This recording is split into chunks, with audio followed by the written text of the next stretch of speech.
And welcome to the Town Board meeting of the Town of Austining for Tuesday, February 27th, 2018. Please rise and join me for the Pledge of Allegiance, and please remain standing for a moment of silence. I pledge allegiance To the flag of the United States of America and to the republic for which it stands, one nation, under God, indivisible, with liberty and justice for all. Since we have last gathered here, American families have had to endure yet another school shooting. This time, killing 17 people, including 14 students and 3 staff members, and wounding countless others. Each time our nation suffers this unimaginable heartbreak, we hold on tight and swear it won't be the last time. But somehow here we are again. I call on our elected officials in Washington to get serious about the safety and health of Americans, especially the most innocent among us, and implement common sense measures to keep artillery out of the hands of the mentally ill. Please join me for a moment of silence to remember the precious lives lost and for the lives forever changed by this unfathomable tragedy.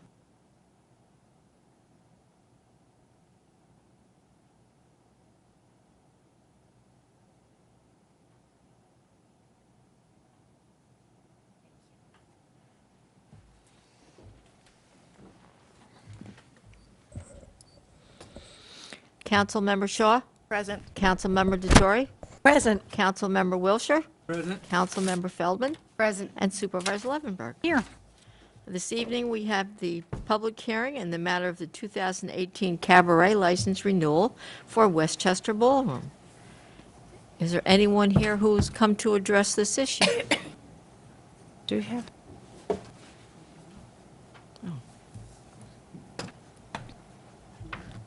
Hello. Hi. Good evening. Hi, I'm Kim Jeffrey at 100B Morningside Drive. We recognize you. I'm informed the rules say that I have to say that. I thank the board for continuing this public hearing on this issue. I just kind of wanted to recap a little bit what happened during the first public hearing because it gets a little bit difficult.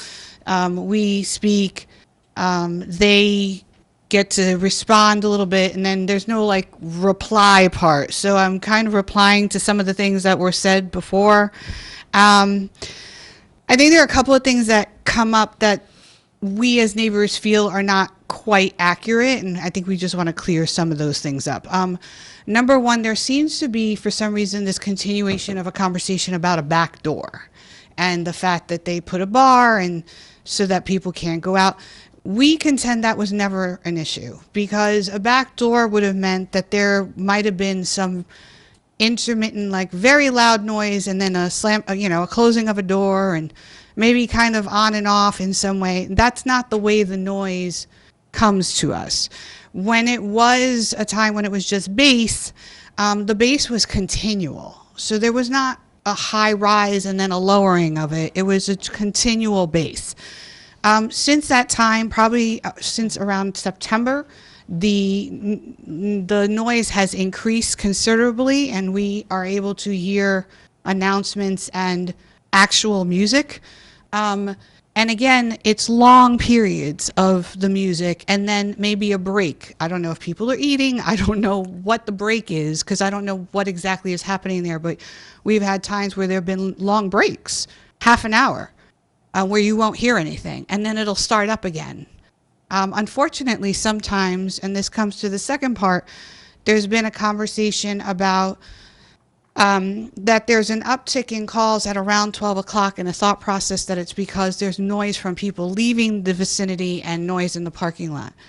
We contend that's not true either. We don't hear people in the parking lot. And I asked my neighbors and they don't hear those people either. We believe the reason why we're calling around that time is because we've already called previously due to noise. And there's a back and forth going on where it doesn't really seem to dissipate. And so by 12 o'clock, we're calling to say, please make sure they shut down at the time they're supposed to by law. And what's happening is that's not actually happening either. And based on the last public hearing, it came to your attention. It's come to our attention, they've been open way past 12, 12:30, 1 o'clock, 1:30. New Year's Eve was 2:45, but there was mention of a time back in September, which was a random time. They were open till 3. So, and when I say open, I mean playing music during that time in a loud way. So the fact is that I heard a lot of, that's a misunderstanding, we didn't realize. There was a lot of that conversation happening last time. And it's just been kind of a long road for us. The supervisor made a comment last time, and I'm not quite sure how accurate. Maybe our lawyer can speak to how much noise you're supposed to be able to hear within the walls of your home. You know, granted, I didn't do a scientific measure. I used an app I downloaded, and inside my house, I heard 28 to 42 decibels. That was in my bedroom. I have to imagine, and I didn't actually leave, that if I went on the deck or to, you know, outside, that decibel would have to be way higher. So one of the asks is that they do not open until they actually do some real measurable soundproofing. $1,000 for anybody who's ever done anything in soundproofing is nothing, for especially a building that wasn't built and is not brick and mortar to hold sound. I will say, since the time that I have not heard a thing. It's been a blessing. I mean, to be able to go to sleep and be able to go to sleep you don't realize how much that means until you can't do it. And my son is here specifically because he can't understand why he can hear it from his bedroom, which is on the other side of the house. He shouldn't, like, mine faces that way. His is on the other side. And he's like, Mommy, I could dance. Which, while cute, is not really cute at that time of night. So the other ask we have is that you guys maybe take a look at the town code with respect to the 10 at night to 7 in the morning code for a commercial business next to a residential for decibel, which I think is 55 right now. And I would ask for you guys to take a look at that. It's kind of high for a very quiet area, even though it is on a commercial space. So I thank you for your time and for your effort, and thank you so much. Thank you. Is there any, okay. Come on. Thank you. Mark Hoflick, 98B Morningside Drive. I'm just going to make it very brief. What Kim Jeffries says in her letter that she wrote and what she just said, I agree with. And I'm standing Sorry, up here. was that letter, did you submit that letter? I sent an email to the town clerk today. I don't think we got one. Let me look in my folder. Okay, thank you. Okay, thank you. I'm up here really for Gavin Jeffries, AJ Jeffries, and Jim Bosimus's two children also. I'm here for the children, having them get a good night's sleep. That's all I have. I respect you guys, and I really just think that they should not renew the license. And as an architect, $1,000, as Kim said, is not enough. I deal with sound acoustics all the time, and you look at that property, you're talking about $20,000, $30,000, $40,000 to make that thing whole. They're not going to be able to spend that amount of money, and they picked just the wrong place to have a dance studio. And again, for the children that live in my neighborhood, I'm asking you to vote no and reject renewing their cabaret license. Thank you very much. Okay. I'm having some trouble with the Kim, connection. what time did you send that? I sent it to mroberts@townofaustining.com. Was that Right. wrong? No, that's correct. At 2:58 today? Never got it. Really? I think I have a printed. Okay. Okay. Good evening. My name is Vincent Savino. I'm the attorney for Barbara Antis in Westchester Ballroom. Just a quick follow-up as to where we are and what we've been doing since we last appeared before you. We've been trying to work with the building inspector as well as the local PD to get some sound testing up and going. I spoke to the lieutenant earlier today. It was the first time that we had a chance to speak for a number of different reasons. He wanted to actually go out there today and maybe do some testing this afternoon. However, my concern was that we should be doing this really more at night during a party to really get a good feel for what the sound is at night, if the calls are coming in at night. And I think if, as a side to that conversation, I don't believe there's been any calls for, since early January? Been no complaints, there's been no calls? No, sir. Okay. So. When is your next event? Our next event is Friday, so. This Friday? So with the board's okay, with the board's buy-in, I can coordinate with the lieutenant, and we can go out and do some testing on Friday night. And it would be more of it'd probably be more of an accurate reflection of, what the sound levels for at night. And I'm sure that would please the board as opposed to doing it in the afternoon. Great. Does that sound fair? That sounds Are fair. any of the neighbors available Friday night so they can test from? Well, I haven't reached out. I mean, clearly they're here. I mean, they're more than welcome to come and. No, we just want to know that if you're testing from those sites, that's where we From the sites, from the asked. properties. From their That's right. properties. Well, from the property line. What do you mean?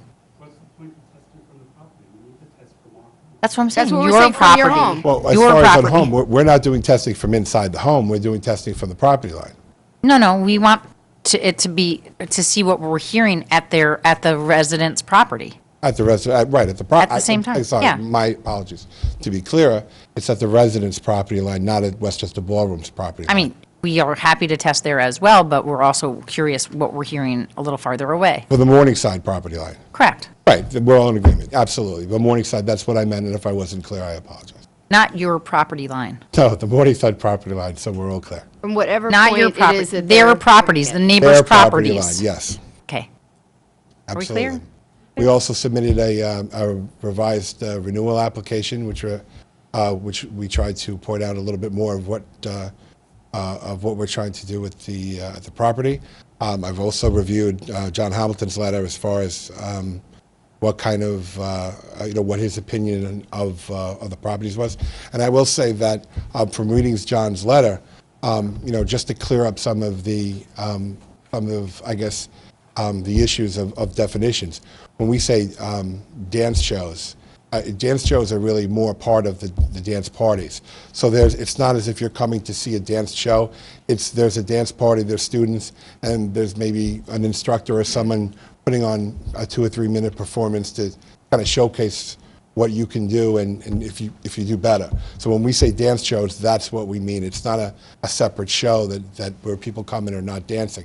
All of the events that we have include some kind of dance instruction, and whether that be teachers coming in to do that, or even at the fundraisers that we had. We're hoping to do a fundraiser for breast cancer coming up. There's going to be an hour's worth of dance instruction with that as well, where people come in and they learn to salsa, they learn to tango and things like that. So I will say that for those events, those charity events, there's absolutely dance instruction that goes along with that. So hopefully, if you have any questions, I can answer with that, or we can have Barbara answer that as well. But There's some questions about fundraising organization. Mr. Hamilton's memo, as the building inspector, he's charged with interpreting the code and determining what uses are permitted. He was concerned that some of the uses that were identified in the amended application that did not specifically involve dance instruction would not be included as permitted uses under the code. However, I believe Mr. Savino just clarified that Okay. all of the uses that they identify do incorporate dance instruction into them. So I can't speak for the building inspector, but that seemed to be based upon his memo what his primary concern was. So perhaps we can ask him to weigh in based upon that new information. And if the board were inclined to renew the license at some point, that could certainly be a condition to any approval that you granted. Okay. What type of event are you having Friday? It's a ballroom dancing. It's for a tango and things like that. So is it just a dance class, or is it an actual, is it a party? Most of them are What is- students, so there's some kind of dance class that goes along with it. Then after that, there's a party. It's a So small- it's kind of one of your regular Friday night or Absolutely. Saturday It's a night re- events? It's a regular event, if you will, that occurs on a Friday night. Okay. And now I hope that, like I said, you're getting the email, so, I mean, if you little bit more detail on it, Mm-hmm. you'll be able to see, type of event and upcoming events as well. Okay. Okay, so if we can coordinate that, did you have anything that you wanted to add, Lieutenant Damian, or is that pretty much? No, I'll coordinate with. Okay, Right, we can coordinate, like I said, this was the first time, so we could work out something on a Saturday night while it's going on, Friday night, while it's going on, touch base and take some measurements. Is there anything going on Saturday night? Is there any parties going on Saturday? No, there's no parties on Saturday. okay. Thank you. And also, if I can, I'd like to submit to the board, the last time we were here, Mr. Silverberg asked that we submit some of the paperwork that we got. Part of the renewal that we obtained last year was that we require some of the DJs and the bands to sign statements, compliance with the code. Right. If it's okay with the board, I'd like to submit that as well. Okay. Yeah.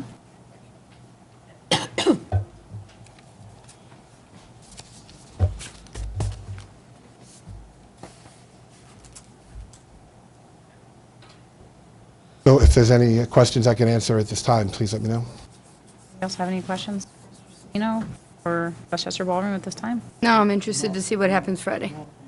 No, I know. I just want to know if anybody has questions for Mr. Savino before I let him sit down. There's a Okay. gentleman in the back that's got his Yeah, hand up. no, I know, but I'd like Mr. Savino to sit down before. I just want to make sure we don't have questions for him first. Do we have any questions for him? If the board has no questions, you may have a seat, Mr. Savino. Thank you. Okay, and now we can continue to recognize people from the audience. Thank you. Jim Bosinas. My property address is 100A Sunset Drive.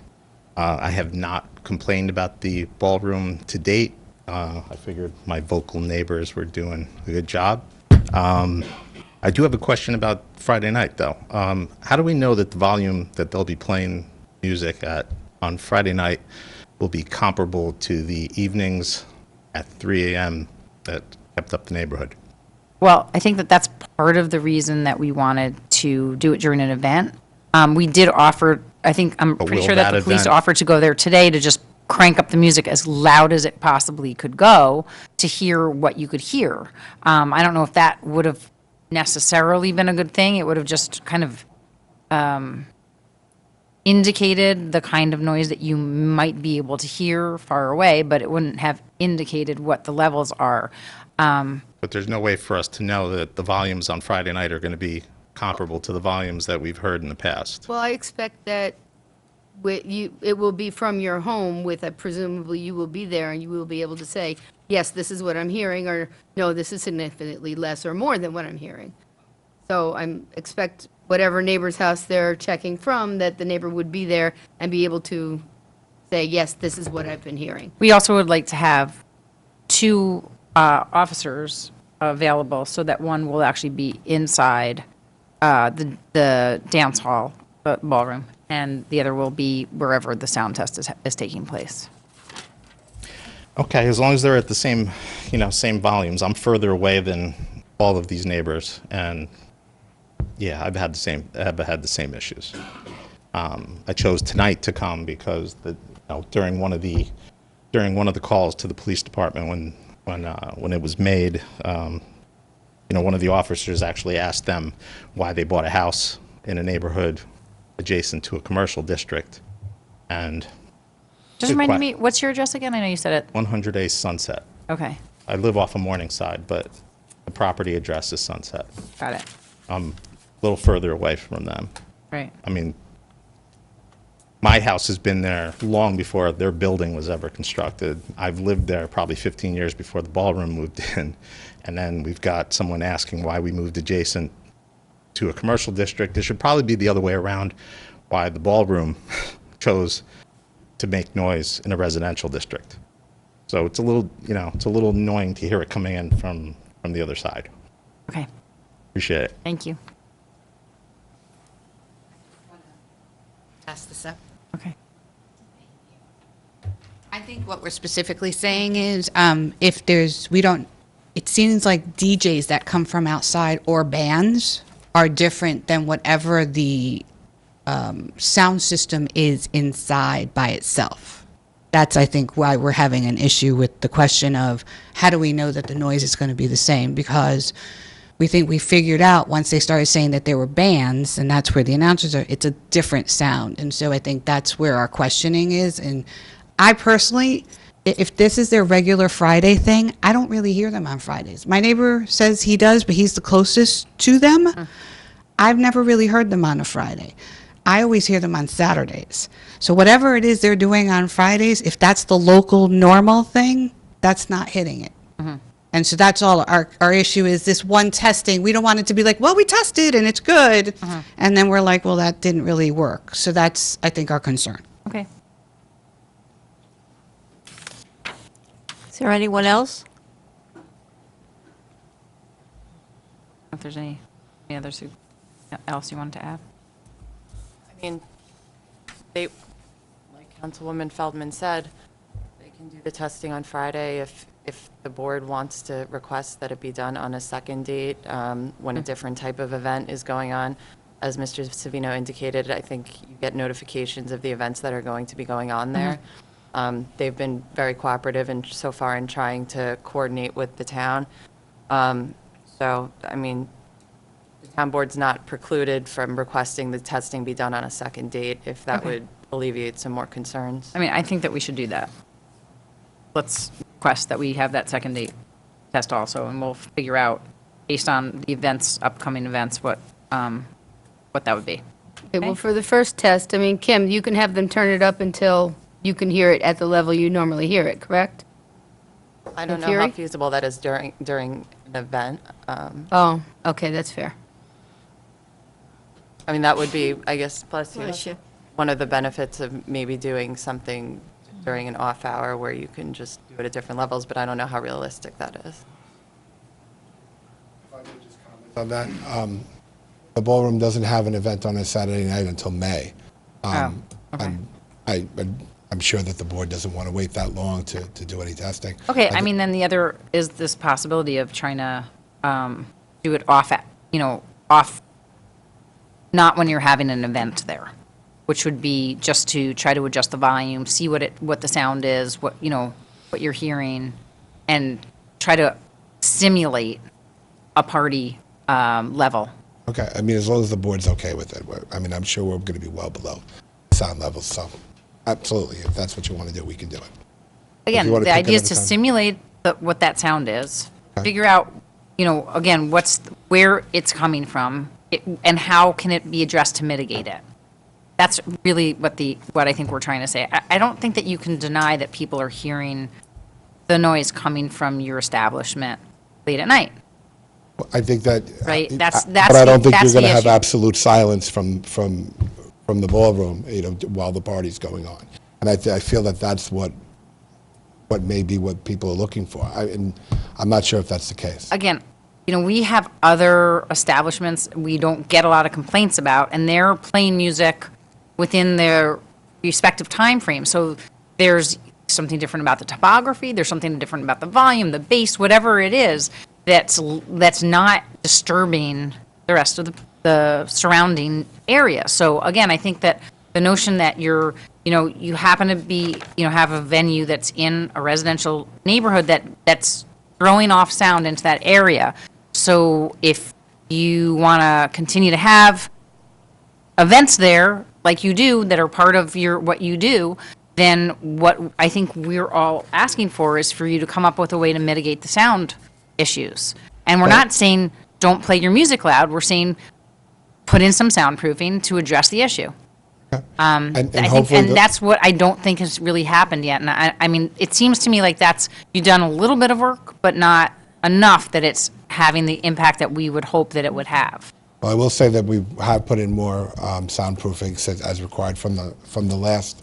Since last time we spoke? Since the last approval in May. But I will also say that there hasn't been one noise violation or one issue of noise violation at the property. I mean, if there was a noise, if there was an issue with noise, or if we're playing the music too loud, clearly, as the officers, there would have been a ticket issued. And what we're hoping to do is coordinate it again. If we're over the limit as per the noise code, we'll fix it.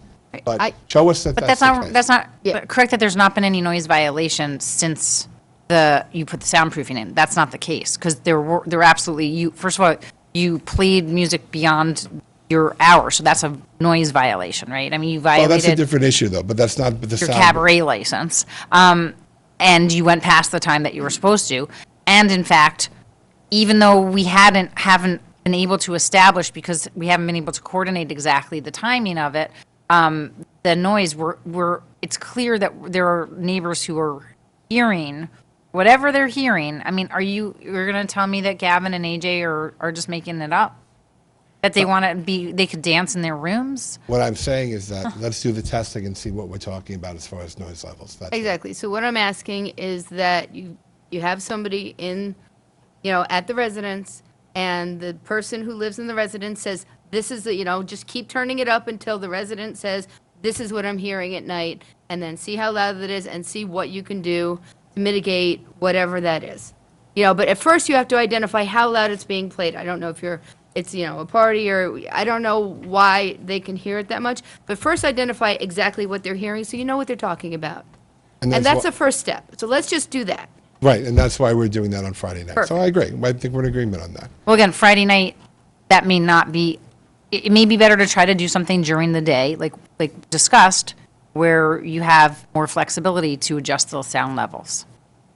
I'm sure that the answers won't mind. Again, the cranking it reason for why a we few didn't do that minutes. today was we wanted to check with you first. So if you want to testing during the day, we can certainly work that out as well. Like I said, the next party is not going to be till May, so get this done. Okay. All right. And that was based upon Mr. Savino's discussion with me, and we mutually agreed that it would be beneficial to get the input from this board as to what you were looking for, so. Okay. So is that, got it? We'll further work Okay. with the lieutenant to Great. get this done. Okay. I think that Barbara wants to say something too. Okay, the reason there have been no calls since the 1st of January is because I have not had Saturday night parties. Okay. I have moved the Saturday night parties out of the studio, which has cost me more rent elsewhere. I have spent $1,000 on soundproofing.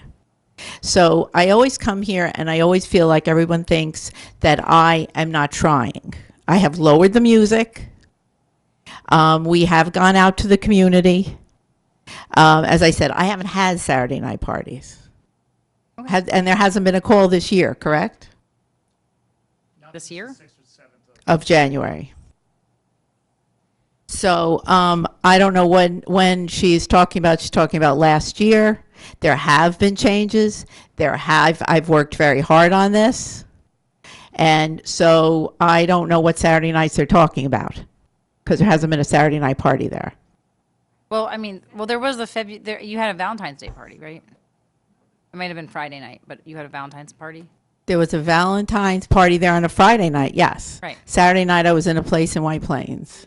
Right. No. No, Just a Friday night's a night was a quiet quiet night. night. And we keep the music down on Friday night. There was another ballroom studio in this facility 10 or 12 years ago. It was called Dance New York. And the owners of Dance New York, Clive and Suzanne Phillips, have moved to Michigan, but they still come here. And they had the exact same issue 10 or 12 years ago with the exact same people. So my question is, why did they allow me to come in as another ballroom studio?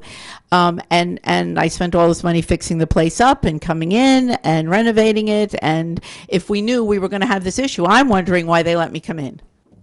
Can't answer, If they had this issue and they drove them out 10 or 12 years ago. can't answer that question. Well, I don't know the answer. and they approved a ballroom studio there with everything I wrote on it. I mean, the town approved my application to be a ballroom studio. Yeah, you made an application for a cabaret license, and it was granted, but in the cabaret code, there is a requirement that you get a renewal every year, specifically for the purpose of being able to monitor what is going on at the site and address any mitigation as it comes up. And in this instance, comments have been made that the town board feels require further review. My other issue is that the code is 55 decibels outside, which we haven't reached. So There's also a code that indicates what you can't hear inside a residence. And that is, I believe, lower. And I don't have the code in front of me, but I know that we can find those numbers. So if you can actually hear noise inside a residence that's disruptive, which the numbers are lower, then that's also, well, nobody's ever told me that number or what that is. okay, well, it's in the town code, so maybe your lawyer can. Let's just start with the test on Friday and see where we can go from there. Okay, We all thank you. want to get this worked out so everybody's happy. And I just want to clarify, I know that you put $1,000 into the soundproofing. I think that what the neighbors were saying is that's not enough to take care, that's not generally the kind of money that you would need to invest in serious soundproofing to make a difference. So while I understand that you have spent that much money, it may not be that you've addressed what the issue is that's making the sound carry.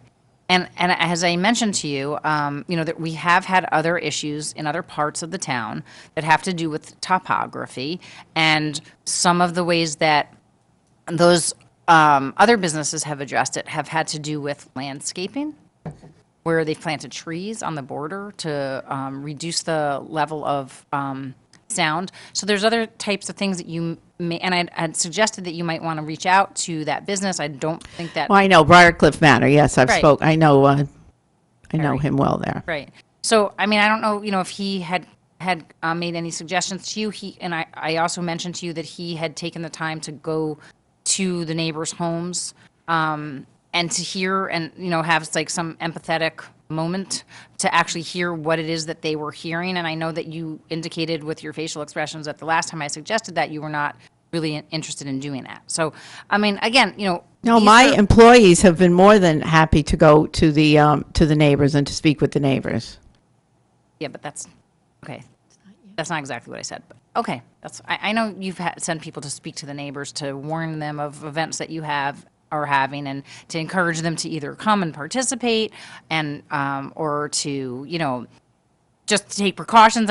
We all know, we're aware, and they came and talked to us, and they're very lovely. And, again, I think what we're looking to try to find, is there a way that you can live in harmony with the neighbors? Right now, it doesn't seem like that's happening, so we're trying to find a way and direct you into a direction that could happen. So I know you've been somewhat defensive about that, and I understand that you want to continue to have your parties, and you have a large following, and that's fantastic, and we want you to continue to have that. So if there's a way that you can continue to do that without disrupting the neighborhood, then we have a win-win. So if we can figure that out, then great. And, again, you want to sort of be proactive and go over there and work with the neighbors a little bit to see if you can come up with some solutions. I know that, obviously one of the neighbors has mentioned he's an architect and he has experienced soundproofing, and maybe he'd be willing to help. There's all sorts of things that can go differently if we work together. So hopefully we can. Okay? Thank you. Is there anyone else?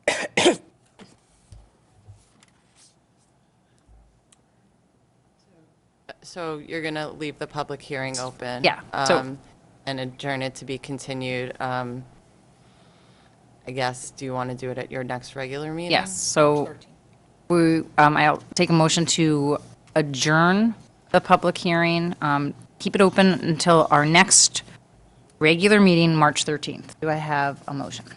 So moved. Second. All those in favor? Aye. Opposed? Thank you. We'll move on to special presentations, and this evening, a Westchester County Good Neighbor Policy with our County Executive, George Latimer.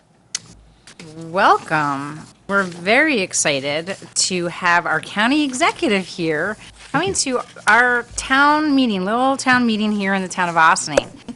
County Executive Latimer has visited Austining frequently in the last couple of weeks, and we're very excited about that. Particularly, I note that he came to visit the Sing Sing to take a look at the 1936 powerhouse and then an 1825 cell block. Held a press conference to discuss the county's interest in the Sing Sing Museum project, which was very exciting. You were here, I don't know, a couple of weeks ago to have coffee and conversation with County Legislator Catherine Borgia. I believe you have already been here to attend a Village of Ossining board meeting to discuss your good neighbor policy, and you're here with us again tonight in the probably the same, it might be the same place where you were last time. Exactly, right. To talk to the That's town right of at this Ossining very about your podium. good neighbor policy. So we're super excited that you're here. We love that you're making the rounds and really, showing us how you are a good neighbor. So welcome.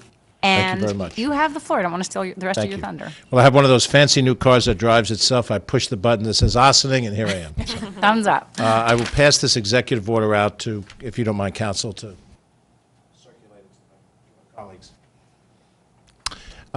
Very quickly, and I'll try to make this quick because I know you have a significant agenda tonight, and I do appreciate you taking time away from your regular work for this particular stop.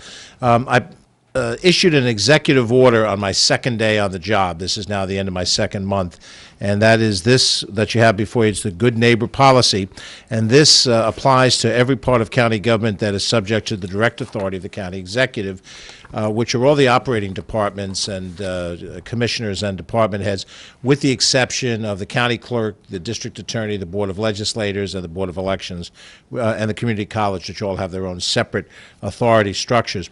What this does is changes the way the county government will function in dealing with its own assets and property when it has a proposal, which we are by all rights able to do on our own authority, but where it may impact a local community.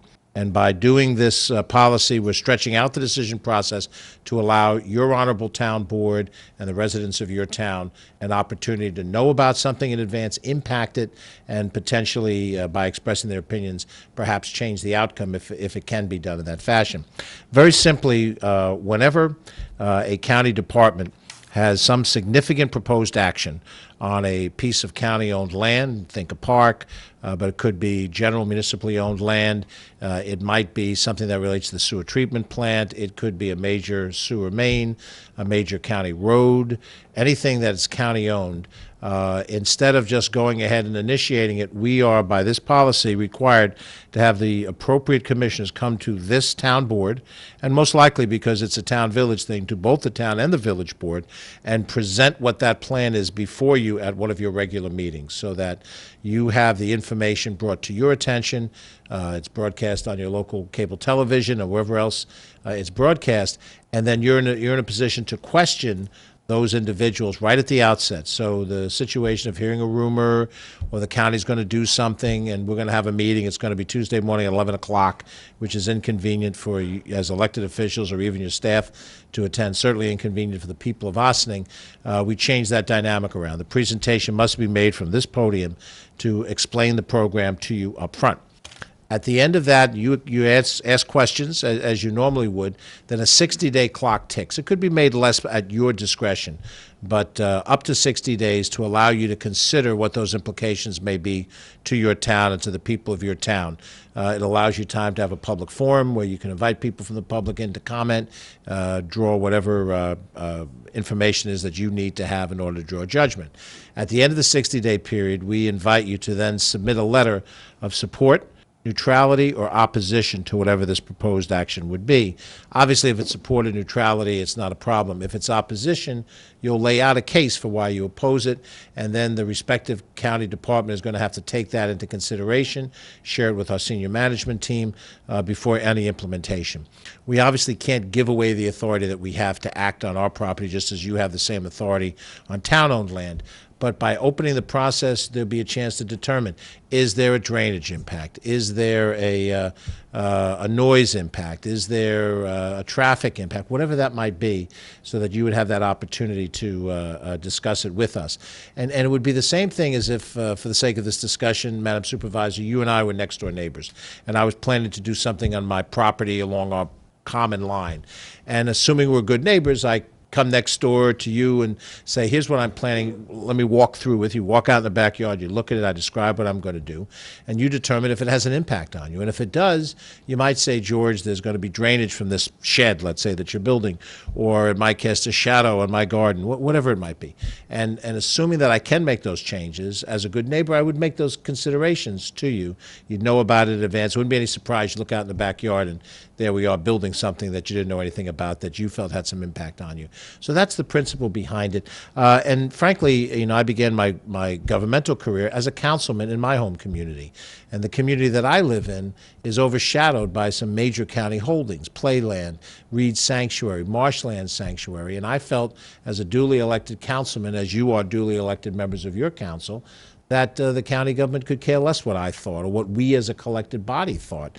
And we would have to go to White Plains practically begging to make some accommodation on something of that importance. So I didn't know I'd ever come to this position, but now that I have it, now that the signature of my signature is enough to make this policy, we put this into effect to try to create a different relationship between the county and every municipality. And that's why I'm going out, and it's, you know, when you sign on, I'm going to go to every one of the 45 communities.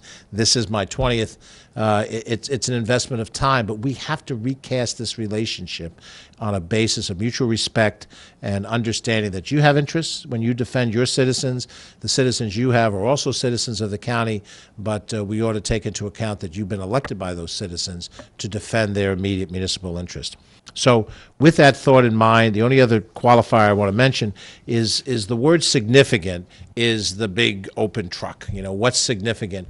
And I wrote it purposefully vague because I felt if I tightened it up too much, then someone in our shop might say, well, that's not, it doesn't fall into this particular categories of actions, and so therefore we can go ahead and do it the normal way.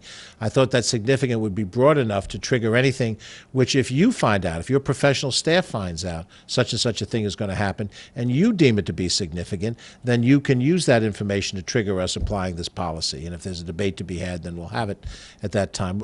My intent is to err on the side of inclusion. And this is an effort, an experiment, if you will. And if it succeeds, all it will do is just give you an opportunity to impact on things that heretofore you might not have. So that's basically it. I'm happy to answer any questions if you have them. And certainly you've got enough work to do tonight that I don't have to monopolize your time.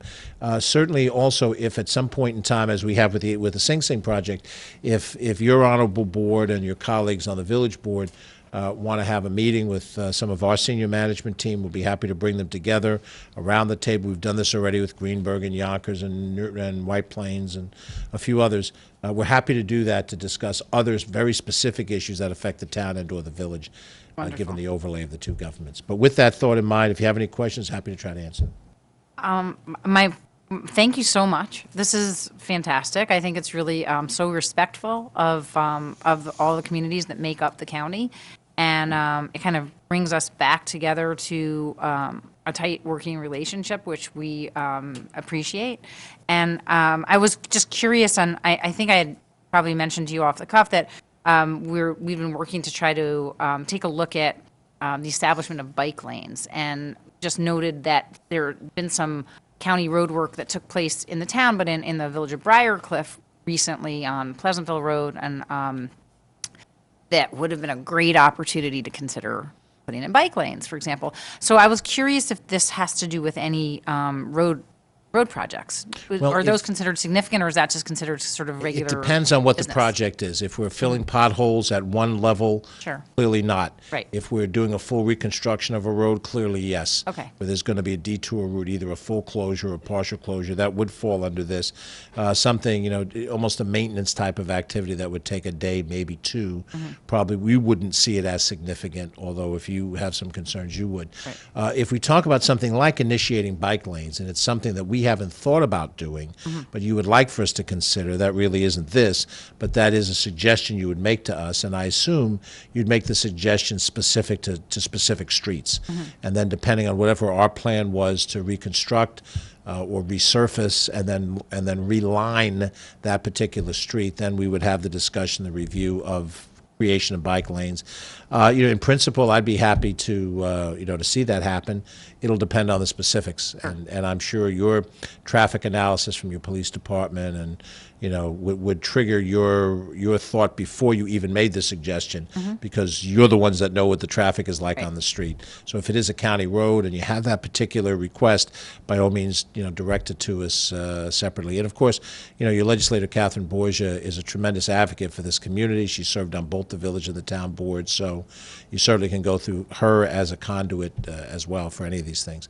But we're certainly open. I think our whole attitude is open.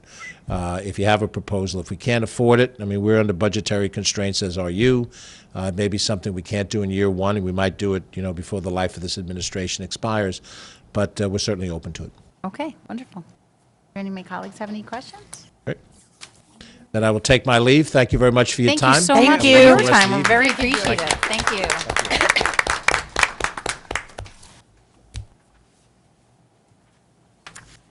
We'll move on to our second special presentation, Eagle Scout Project at Cedar Lane Park for Ryan Saylor, Eagle Scout. Our Ryan came to us in a bit of an unusual way last year when our park staff was cleaning up Cedar Lane Pavilion. The far steps leading down to the football field, which I know Ryan's going to be discussing, and he has some pictures, were brought to my attention. The steps are made of wood, and while expertly constructed, are starting to look a little worn and in need of repair. The plaque nearby told us that Anthony Peely, an Ossining resident, worked on the steps as his Eagle Scout project many years ago. And if you can believe it, we know Anthony from Greater Hudson Bank. So we got in touch with Anthony, and Anthony then got in touch with the local troops and found a scout to work on this project with us. Ryan is here tonight to discuss his proposed idea for a scope and hopefully get a thumbs up from the board so he can continue to work out the details in collaboration with our Parks Department and get to work soon. Ryan, welcome. Thank you. Thank you for taking the time for my presentation tonight. So, my name is Ryan Salyer, and I'm a current Life Scout and Senior Patrol Leader with Troop 49 right in Ossining. So pretty much ever since the 5th grade, I've been a part of the scouting program here. It's really been a great experience, and, there was a moment, there was a major turning point in my life that really made me think about scouting in a whole new way. Back in 2012, my mother passed away suddenly. And, some of the first people that were there, my sister, who's right here with me, and my stepdad. And some of the first guys there were my troop. So, ever since then, I've been committed to the troop. I've gone on many nights of camping with them. I've been very active with them. As I said, I'm Senior Patrol Leader. So, this troop has been great to me, and I've wanted to give back to this town and, the troop that has given me so many opportunities within the scouting program. For my project, I'm going to be doing, as you said, the Cedar Lane Park steps. They were done, as you said, about 18 years ago by Anthony Peely here tonight. So my plan for the project, I've been there a few times. I took some pictures, as I have up here and up at the desk over there. My plan was to, I want to replace the railroad ties that were there. I would like to replace the railroad ties and redo the steps, because the railroad ties, due to weather and heavy foot traffic, they have been worn down. So I would like to replace the railroad ties, and I would also like to add additional railings for the steps that are there, because where the pavilion is, it's on an incline, so it makes it easier for people to get from their parking spot up to the pavilion using the stairs. This would, be very beneficial, because many people will be, from what I've heard, will be using the pavilion, the newly renovated pavilion, in the future. And then upon approval, my goal is to work, right away to start fundraising and, looking for donations. And I hope to break ground on the project by July. On the sheet here, I just have some, I have my cost, which I estimated to be about $1,500 to $1,700. And then I also have the materials, the main materials I'm going to be using, railroad ties, stakes, and then also wood for the railings. I have a picture up there of a possible railing idea that I would want to do for the steps. Is this the picture? Yeah, that's it. Okay. So yeah, I was planning on doing something along the lines of that, using 2x4s and 4x4s to go along the steps. Got it? Yeah. Yeah. So I would, as I said, I would like to break ground by July on this project. Once I get my approvals and I do my fundraising and things like that. I think that's all I have. Wonderful. And did we talk, you had come out and met with Parks Foreman and myself to discuss a little bit about the materials used and how to construct it, and this is basically the recommendations that were, did we talk about, I can't remember if we talked about using different material than. We did talk about doing different material, and we also talked about railings. I've been in contact with some local businesses about railroad ties, and also I had contacted Mario also about doing additional railings, whether I would do the railings all the way down the steps or for a certain portion. But yeah, so my plan was to keep, redo the railroad ties and then also add the additional railings where they're needed. Okay. I thought, for some reason, I thought we had talked about using a different material, not doing the railroad ties, because that was sort of like one of those things, because they deteriorate over time, even though obviously it's been many years, Yeah. but they do deteriorate, and there are some new materials like tracks, or, I mean. Yeah, I know I've that's a brand name, looked but into type- that. Yeah. Yeah, Okay. I've started doing some research on that. Okay. So you don't have all the details nailed down yet, no pun intended, but you're, you're working in the direction of trying to figure out what the best solution is that? Yeah, correct? looking for the best solution. In the yeah. price range, within whatever you're able to fundraise? Yeah, I mean, well, I was looking at, for the railroad ties, that would be the approximate cost that's written here, the $1,500 to $1,700. Okay. If I wanted to keep the railroad ties, because I looked at some other sort of steppers, and it was a little bit more expensive than what railroad ties were. But I'm looking into other options as well. I'm open to any other option that's available. Okay. Are there any questions? I just want to say thank you, because this couldn't be coming at a better time, because as you know, the town has invested so much recently in Cedar Lane Park, and these steps are well used at Halloween time with the Forest of Fears. So I think it's such a great project at such a great time. Thank you so much. Thank you. Thank you. I just wanted to ask you, are you coordinating with Mario? Yes, I've been talking to Mario about the project Yeah, too, and I met with him he can at help the. you out a lot. Yeah, I've been in contact with him, and I also met with him at the site previously. How long you been a scout? I've been a scout for 6 years now. 6 years I've been with the troop in Ossining here. Do you think you can use a couple more badges? I definitely need some more for my Eagle Scout, so I'm working on that right now. Oh, okay. That's pretty impressive in just Thank 6 you. years. That's great. Thank you. Yeah, it's really great that, the community still comes behind. I had a similar situation when I was your age. My mother passed away, and the Ossining community came together and stood up and for my brother and I, and really gave us so much support. And, the scouts were also there for my brother, and it's a great community.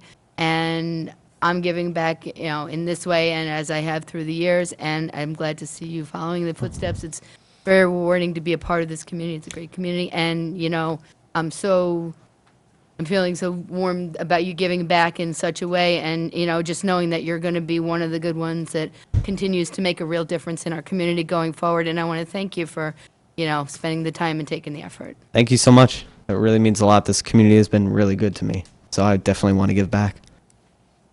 Thank you so much. Thank you. I look forward to seeing your project. Yes, thank you. Well, I just want to make sure that we all have a chance, and I'm not quite, just want to know, did you have anything I you wanted to wanted thank to you add? also. I think it's wonderful that young people are getting involved in things like this and such a huge undertaking. And I like that you're doing a lot of research and coordination, and it's wonderful. Thank Oh, you. Thank you. And Ryan, I think it's great that you're here with your family, and that you do have, Yeah. No, I live with my sister. Yeah. Yeah, he And, said you know, so. She's really good. No, he introduced you as his sister, so that's awesome. Sister mom. Okay, sister Yeah, mom. sister mom. Okay, and stepdad, right? And right there. and I know you had come out with Ryan to the park, and you have, I think, some expertise in this area too, is my belief. And I know that you're going to get a lot of support from your troop, and hopefully from the bank as well, I think. Anthony, thank you so much for coming out tonight. It's great to have everybody here, and it really is great to have such a fantastic community and such a great scouting community. So thank you, Ryan. And I think that, we'll continue to work through whatever the details are, but otherwise, I think that you have the support of the board to move forward with this project. Thank you. All Thanks right, so much. thanks so much. And I'll sign on the dotted line. What do I need to, I need to sign something? Okay, I don't remember. The beneficiary, is that me? Yeah. Side, okay. Do you need your pictures back? Oh, geez, he's got him on the back, too. Alrighty, okay, so let's just do that, and today's the 27th. That's what I'm Turns calling. around, look at this. When he turns particular. around, look at this. Okay. Wow. Nice. Hey, Dana. Okay, I'm gonna Can give I, you back that, okay? Can I say something on behalf, to help Brian out also? As a Okay, member of thanks. the planning board, and also as an architect, I also have a little bit of expertise on wood items and things like that, so I will do a little bit of research, and I'll send it over to the board about different species of woods that might be helpful for you, besides just like a 2x4 or something like that, whether it's cedar or some other materials. So I'll try to do a little Okay. research to help. Wonderful. Wonderful. Thank you so much, Mr. Hoffman. Wonderful.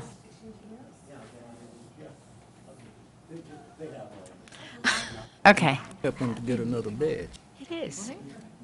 He needs, Okay, wonderful. So thank you so much for those wonderful presentations. we'll move on to announcements. Okay, so the board did not meet last week as Councilwoman Feldman and Shaw joined me at the Association of Towns annual meeting in Times Square. In the short debriefings we've had thus far, it seems that everyone took a lot of lessons away from the conference, and we are excited to share them with you and with each other.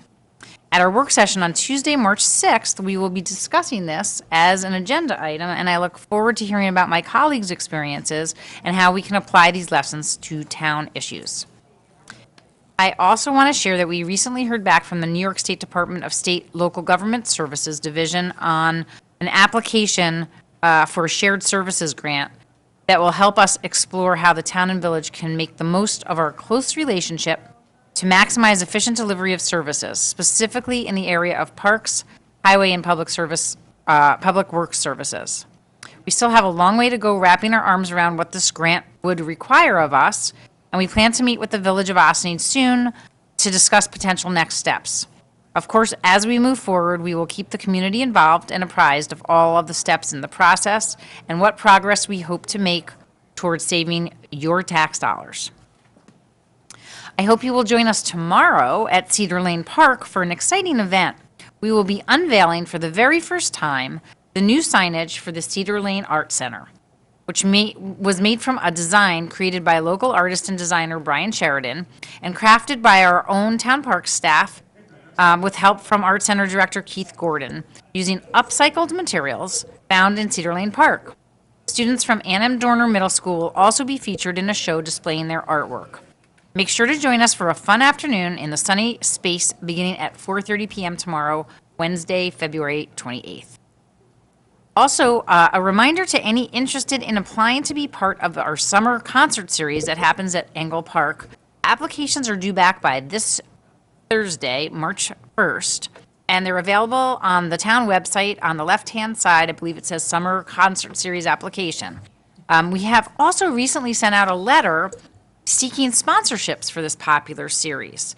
And if we are able to get enough support, we hope to offer additional nights. I believe we already have had about 36 applications for our 8 nights of performances. So we're going to have some help from the Austin Arts Project. Our liaison to that is Councilwoman Feldman. And we look forward to hearing back what their recommendations are so that we can come up with a good summer concert series. On Thursday, March 4th, come see a screening of Fix It, Healthcare at the Tipping Point at the Ossining Public Library's Boudars Theater. This free screening begins at 7 p.m. and will be followed by a discussion with Dr. Maria Schmidt. Don't miss this chance to talk about healthcare in our community, sponsored by Coco Hope, I don't know how that's actually said, Indivisible of Croton on Hudson, Portland Manor, Ossining, and Peekskill. On Sunday, March 4th at 3 p.m., the Maryknoll Sisters will host Music of the World, featuring the Hudson Valley Symphonic Wind Ensemble on the Maryknoll campus at 10 Pinesbridge Road. All proceeds will benefit the Sisters' global outreach mission on behalf of the world's poor. Tickets are available online at maryknollsisters.org. Make sure to buy in advance because the price goes up to $40 at the door. I'm not sure what it is for that, but $30. Okay. Finally, although this is a little farther down on the calendar, please keep March 16th open as our new Bethany Arts Community, which I think they advertise as BAC if you're driving down the road, which is housed in the former Maryknoll Brothers building on Somerstown Road, will be hosting their first local artists exhibition. Come check out this beautifully restored space and meet the fantastic folks who have chosen to make Ossining their new home. That is it. Do any of my council members have any additional announcements? For people who qualify, you can still get your taxes done at IFCA on 138 Spring Street. You can come in make call and make an appointment, 914-941-5252. And we have appointments from Tuesday, Wednesday, Thursday, and Saturday in Ossining. And at the high school on Monday nights, you can walk in and have your taxes done, again, if you qualify. Thank you. And that's through the VITA program, right? Yeah, that's the Volunteer Income Tax Assistance Program. Is there also, Ms. Zahach, is there also help at the library for people who need help with their taxes? I believe that there is. I don't know the details, though. And I think that's a separate program that you don't need to qualify for? No, it's all income-based. Okay. Just the library program is through AARP, and it may have a different income qualification. All right. So, that. Okay. Anybody else? Any announcements? No? Okay. We'll move on to liaison reports. Are there any liaison reports? Hearing none. We will now move on to departmental reports, and we'll begin with Kathy Asara, our Senior Nutrition Program Director. Welcome, Kathy. Kathy and her staff are responsible for administering our Call-A-Cab program, which you'll hear more about later as part of our regular meeting agenda, as well as serving meals to seniors at the community center and delivering nutritious meals to homebound seniors.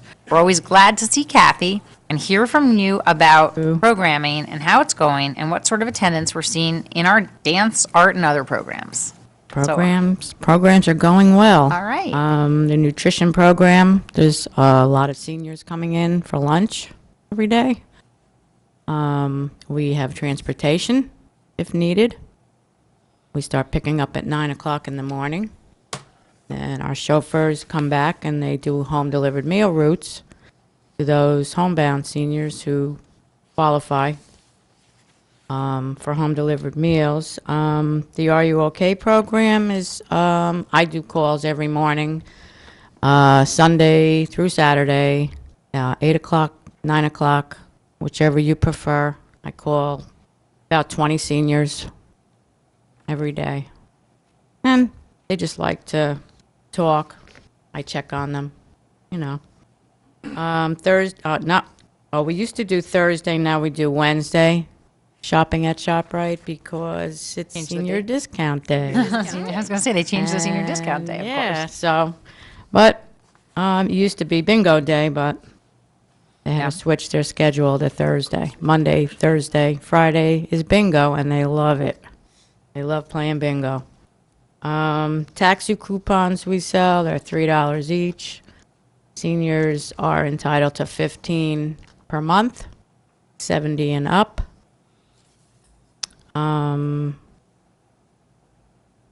We have line dancing on Thursdays. It's an awesome class. Art class in the afternoon is good. Have some special events we coming up? also have, on March 16th, no, 15th, Thursday the 15th, we're having St. Patrick's Day celebration, corned beef, cabbage, Irish soda bread.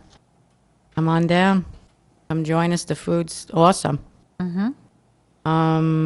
We also have a social worker on staff who helps with information and referrals if anyone needs.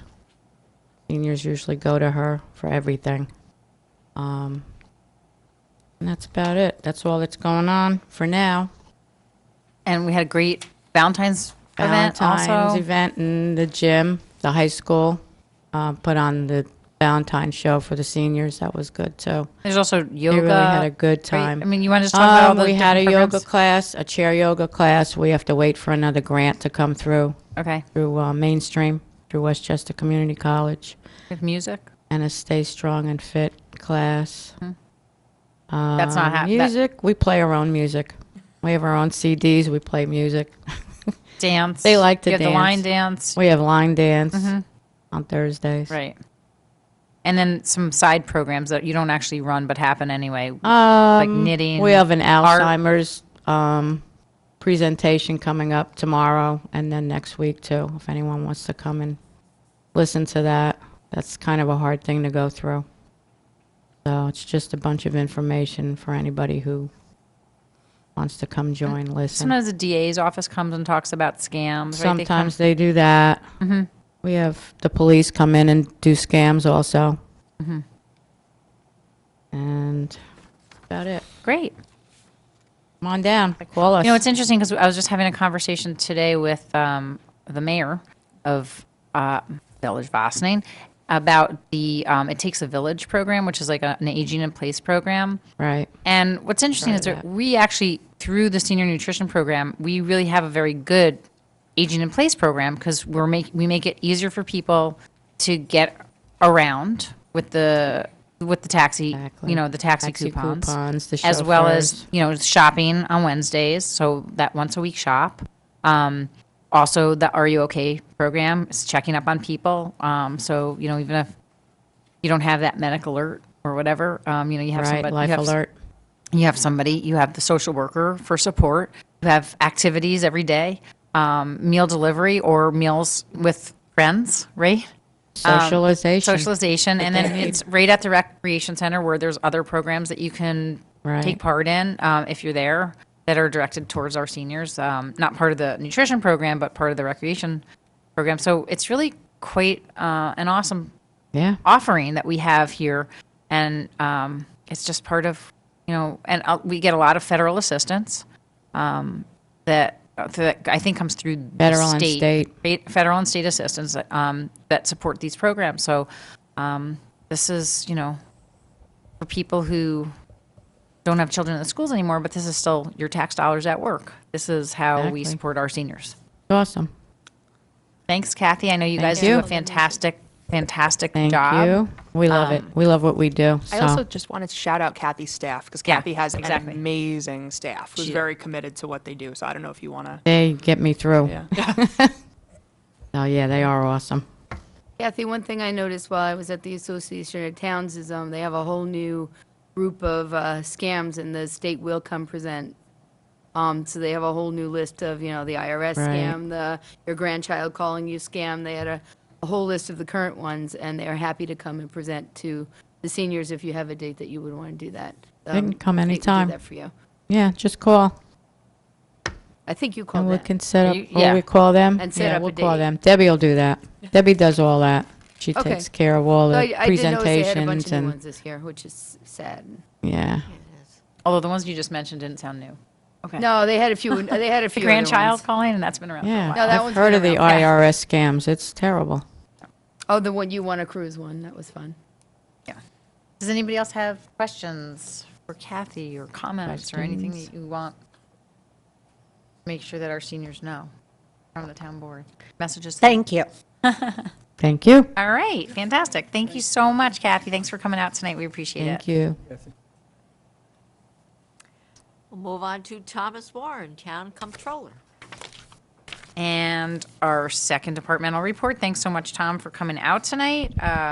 Besides being the town comptroller, you are also the village treasurer, and you have some excellent staff, deputy treasurer and comptroller Dale Ferreira, who works so closely with you, and you and Dale both keep good track of our revenues, make sure our vendors and our town employees are paid timely.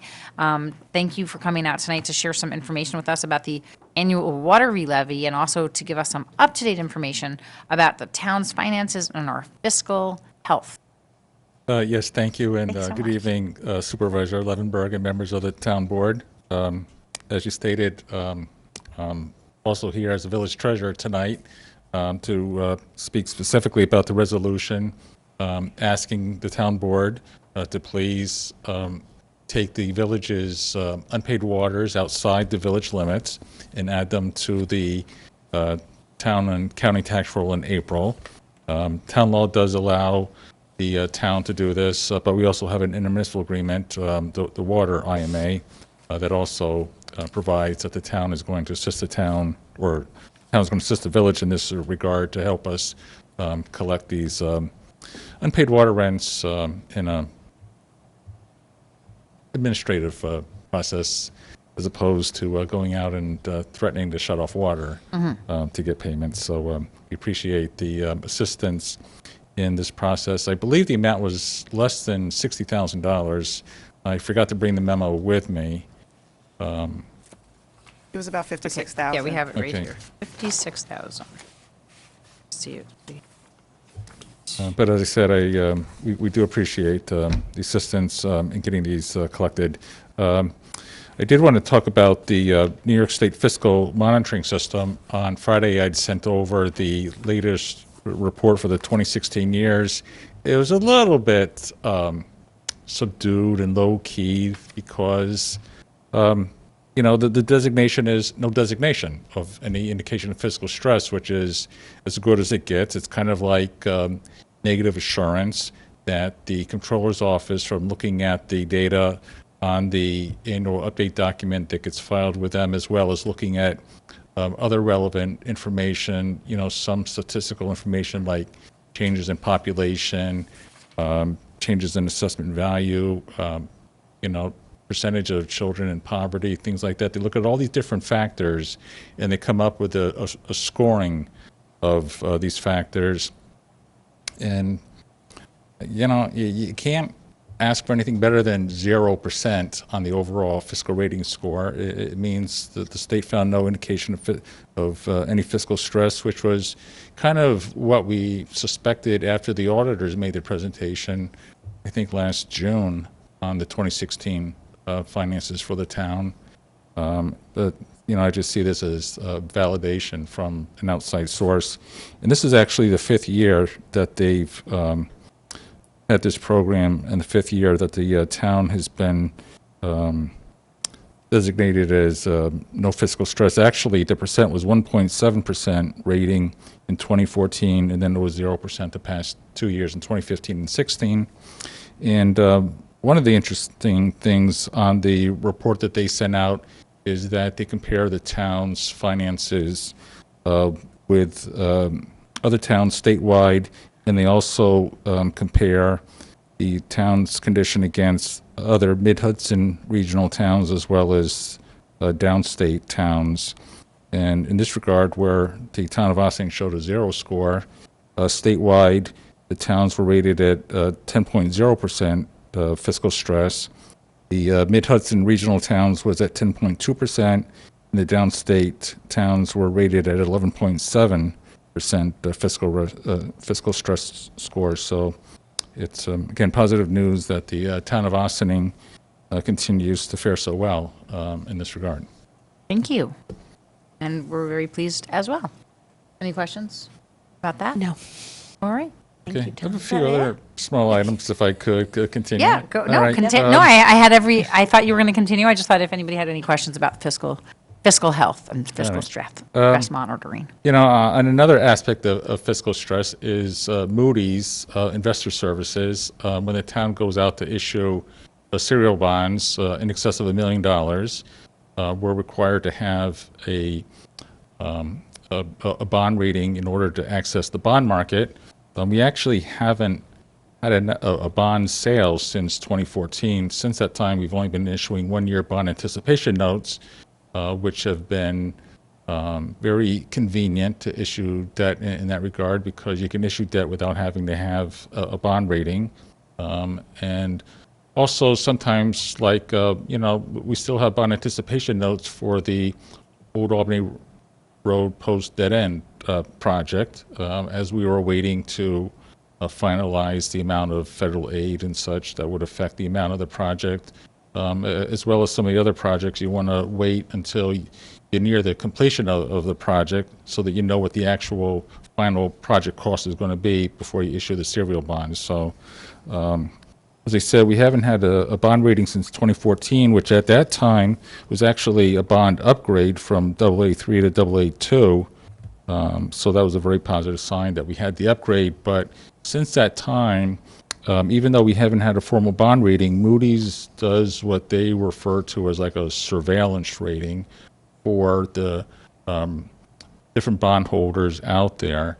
And they, look at different information. They actually submitted, I think, a list of questions to the supervisor's office.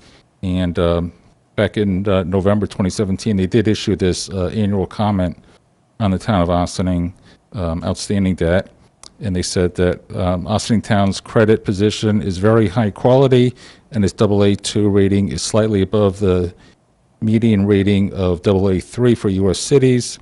The notable credit factors include a robust financial position, a negligible debt burden, and a small pension liability. The credit profile also reflects a strong wealth and income profile and a healthy tax base. So that was more good news about the town's finances.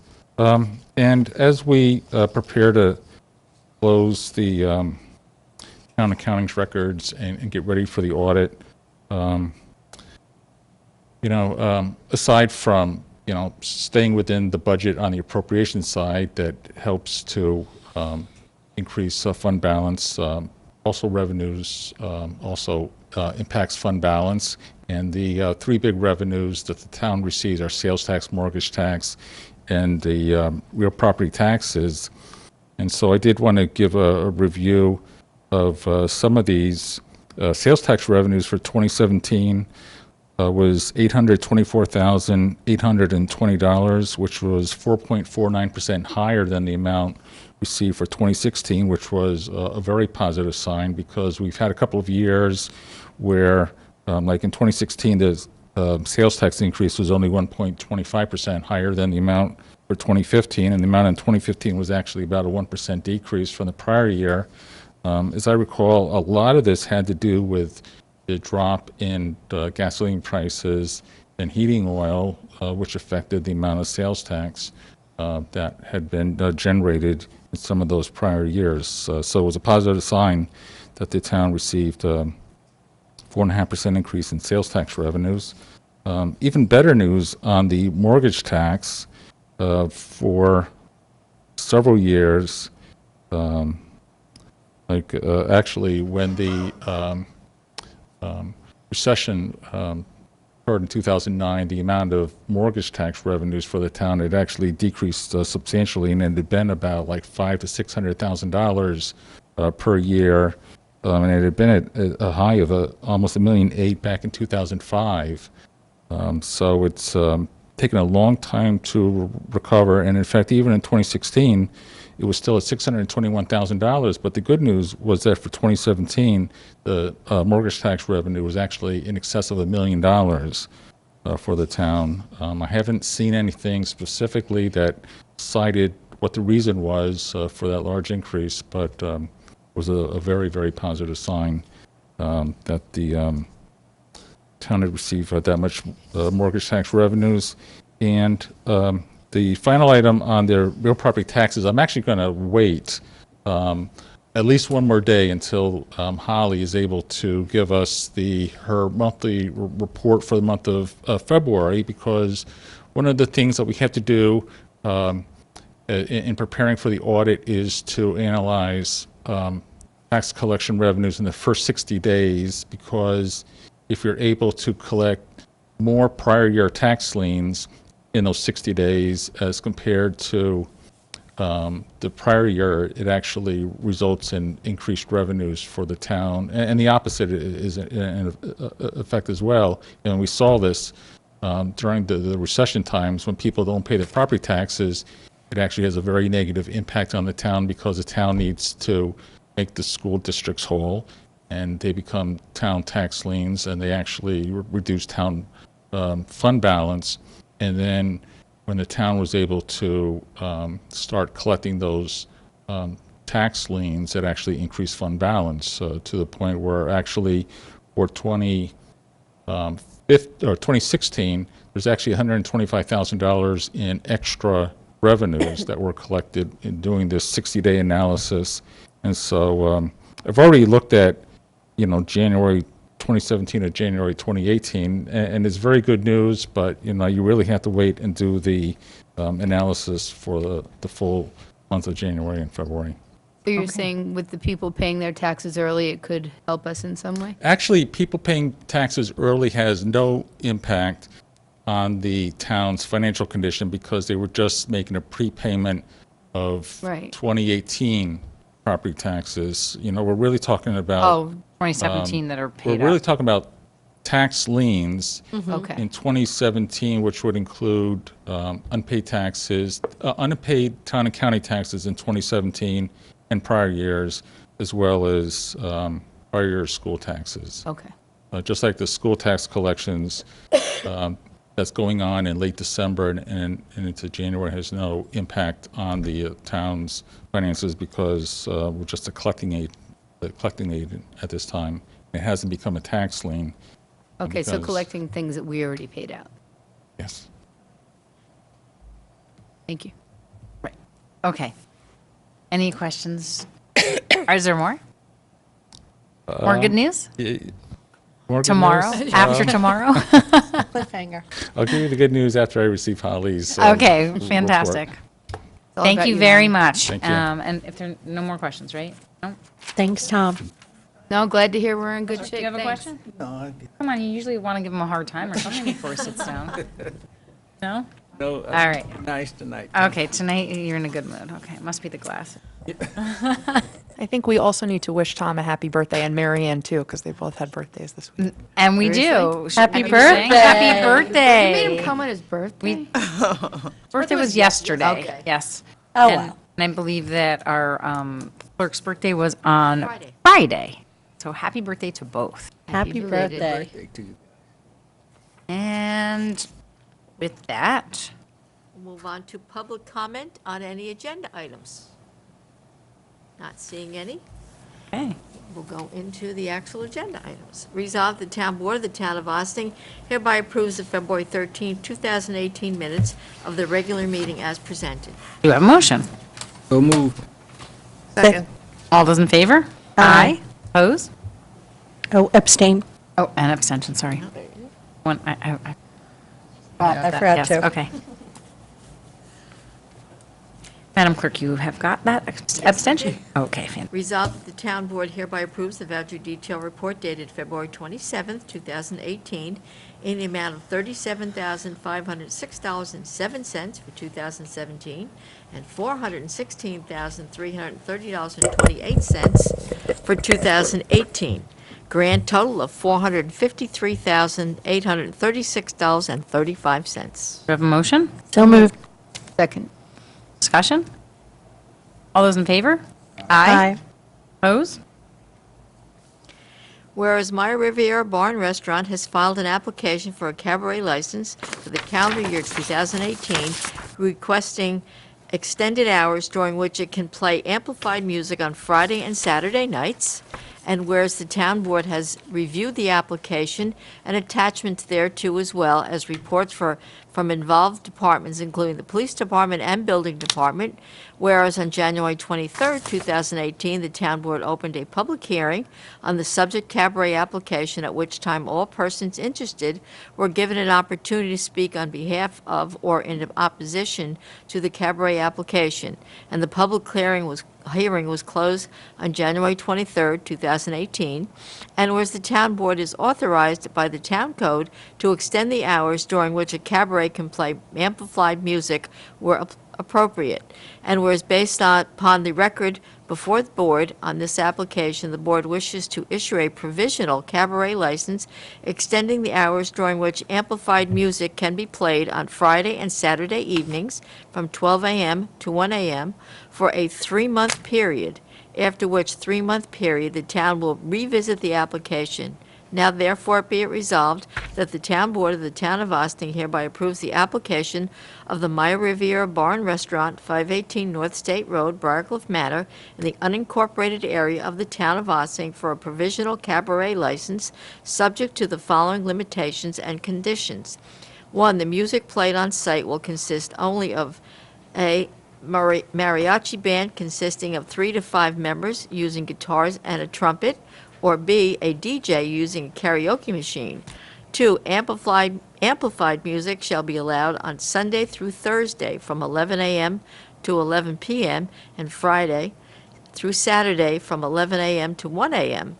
And be it further resolved, after the 3-month period, the town board shall hold another public hearing on this application at its May 15, 2018 meeting and either approve this license in its current form for the entirety of 2018 or make changes to the hours the applicant is authorized to play amplified music if the town board deems it appropriate based on the information received at the public hearing.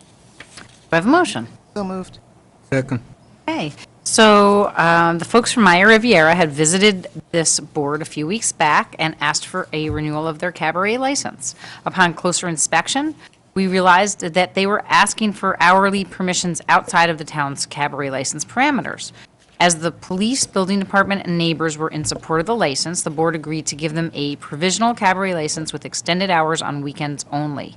We will revisit this in May and see how it's going, and if everything looks good, we continue to get good feedback, it's likely that the new hours will be approved for the remainder of 2018. Discussion? All those in favor? Aye. Opposed? Whereas pursuant to an intermunicipal agreement dated January 1st, 2002, the Village of Ossining supplies water to the unincorporated area of the town of Ossining and directly bills consumers in the town outside for water supplied pursuant to the Water IMA. And whereas pursuant to the Water IMA, any water charge that is delinquent for 3 or more months shall be levied against the delinquent property by the town and shall be subject to penalty in the manner provided by law, in which event, upon collection by the town shall remit the amount collected to the Village of Ossining. And whereas pursuant to Section 198 of the town law, the town of Ossining is authorized to levy unpaid water charges against delinquent properties.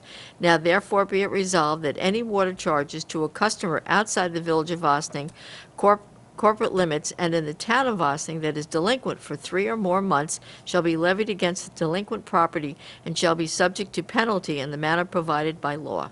And be it further resolved that the village treasurer, on behalf of the village clerk of the Village of Ossining, shall file with the supervisor of the town of Ossining, as required by law, statements showing unpaid water charges to customers outside the Village of Ossining corporate limits, but within the town of Ossining, which are delinquent for 3 or more months, and that such statement shall contain a brief description of the property upon which the water was used, the names of the persons or corporation liable to pay for the same, and the amounts chargeable to each for the purposes of levy and enforcement under water rents, and upon receipt of such statement, the supervisor will transmit said statement of delinquent water charges to the receiver of taxes for levy against these delinquent properties. Do I have a motion? So moved. Second. All right. Question. Okay. Do we do this every 3 months, or we do it once a year? Once a year. Okay, so that's why it says 3 or more. Okay, that was my question. Okay. And once these are approved, it will help our receiver of taxes and our budget director prepare the annual town-county bills, a process that will begin in earnest next week. Thanks again to Tom and Dale for putting this together for us and providing backup for the board in advance to our receiver of taxes, Ms. Holly Perlowitz, who is in the audience tonight. Thank you so much for coming. And Ms. Maddie Zahach, thank you in advance for your work on this. All those in favor? Aye. Opposed? Resolved that the town board of the town of Austin hereby authorizes the supervisor to sign an agreement with Interstate Fireworks, Inc., P.O. Box 260, Roland, Pennsylvania, to furnish a display of fireworks on July 3rd, 2018, for a contract amount totaling $25,467.75. Do I have a motion? So moved. Second. So we are happy to work once again with Interstate. You may say they give us a lot of bang for our buck. They have not raised their prices this year, and they'll be setting off an amazing display for us on Tuesday, July 3rd at Lewis Engle Park. Mark your calendars today. We will also be joined by some excellent local food trucks, and we'll enjoy some music. We'll have more information for you about that in the near future. I know many of you are looking forward to this night, and we are right there with you. Rain date is scheduled for July 9th. All those in favor? Hi. Who's writing your stuff? Opposed? Resolved, the town board of the town of Austin hereby authorizes the supervisor to sign an agreement with Doth Rothfeld Engineering, P.C., 200 White Plains Road, Tarrytown, New York, to assist the town with the preparation of the annual stormwater report for program year 2017-18 for a contract amount totaling $2,500. Do I have a motion? So moved. Second. Okay, one of you. The town has worked with Mike Ritchie and Jim Maxwell from Doth Rothfeld Engineering since 2012 to complete our annual MS4 or stormwater report, which is required by the Department of Environmental Conservation, New York State. This process requires a lot of detailed reporting, and Jim and Mike work with my office, the Superintendent of Highways, and our town building inspector to ensure that our activities and submissions are in compliance with New York State guidelines. Any questions, discussion? All those in favor? Aye. Opposed? Resolved, the town board of the town of Ossining authorizes the supervisor to execute an amended agreement with the county of Westchester for snow and ice removal from county roads for the period covering October 1st, 2015 through September 30th, 2020, at a compensation to be determined in accordance with schedules referenced in Schedules A and B of the aforesaid contract. Do I have a motion? So moved. Second. So this is an update to a prior contract that appears will help us get a little bit more money for maintaining county roads in the town of Ossining, and every little bit helps, so we're happy to see those numbers have gone up. All those in favor? Aye. Opposed? Resolved, the town board of the town of Ossining hereby authorizes the supervisor to sign an agreement with Equitaxi and Limo at 73 Croton Avenue in Ossining, Mommy's Taxi at 7 Fuller Road in Ossining, and Amigos Taxi at 290 North Washington Street in Sleepy Hollow, New York, ending December 31st, 2018, with all coupons to be reimbursed at the rate of $4.75 each. Have a motion. So moved. Second. As of today, we have only 3 local taxi companies applying to participate in our Call a Cab program, which allows senior citizens to purchase taxi cab vouchers at a reduced rate, I think we heard $3 per coupon, and use them to get around Ossining. We have had more companies take advantage of this program in the past. We hope more will come forward to provide this much-needed service to our seniors. Any questions or discussion? All those in favor? Aye. Opposed? Whereas the town board of the town of Ossining has made a concerted effort to lower the amount of town-owned vehicles and equipment, now therefore be it resolved that the town board of the town of Ossining authorizes the following vehicles no longer being used by the Parks, Cemetery, and Highway departments to be declared surplus and then to be sold on Auction International to the highest approved bidder, following high bid approval by the town board. We have a list Are you that's gonna, don't have to read online. every? Yeah. Available online. Yeah, the list is available online for those who are here. There's agendas in the back that show what the list is, and So do I have a motion? So moved. Second. This resolution is a long time coming. Between our highway, parks, and cemetery departments, we have a lot of equipment to sell, and this is the first step in that process. Once these have been declared surplus by the town board, we will auction them off and remove them from our insurance policy. Some will be replaced, but many of these items are no longer useful to us and will free up some space in our yards. All those in favor? Aye. Opposed? Be it resolved that the Town Board of the Town of Ossining authorizes the following item to be declared surplus: a donated kick wheel at Cedar Lane Arts Center. Do I have a motion? So moved. Second. So we were advised by our Art Center Director, Keith Gordon, that we do not have the need or frankly the room for one of the large kilns, which was, I believe, a kick wheel, that was generously donated to us before the opening of the Cedar Lane Art Center. As a result, we have asked the board to declare this item surplus so it can go on to help other artists hone their craft. All those in favor? Aye. Opposed? Whereas the Town Board of the Town of Ossining has been considering the adoption of a proposed local law entitled Amendments to Town Code to remove 10-year limitations on residential real property tax exemption for Cold War veterans, which shall cause the tax exemption on specific residential properties to be extended past the 10-year sunset period originally prescribed by state law.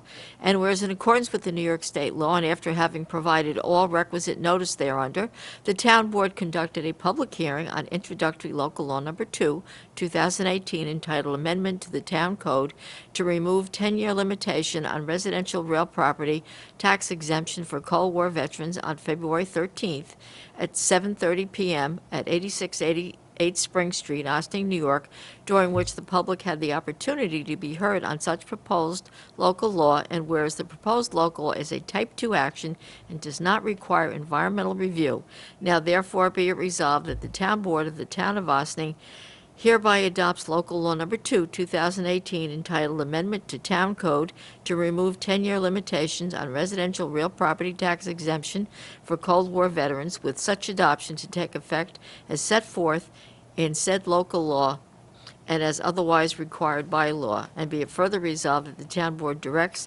said local law 2 of 2018 to be filed and/or distributed in accordance with applicable law. And Madam Supervisor, this is a roll call vote. Okay. Do I have a motion? So moved. Do I have a second? Second. Thank you. Madam Clerk? Let's see, I will start with Councilperson Feldman. Aye. Councilmember Wilshire? Yep. Councilmember DeTore? Aye. And Councilmember Shaw? Aye. And Supervisor Levenberg? Aye. Thank you.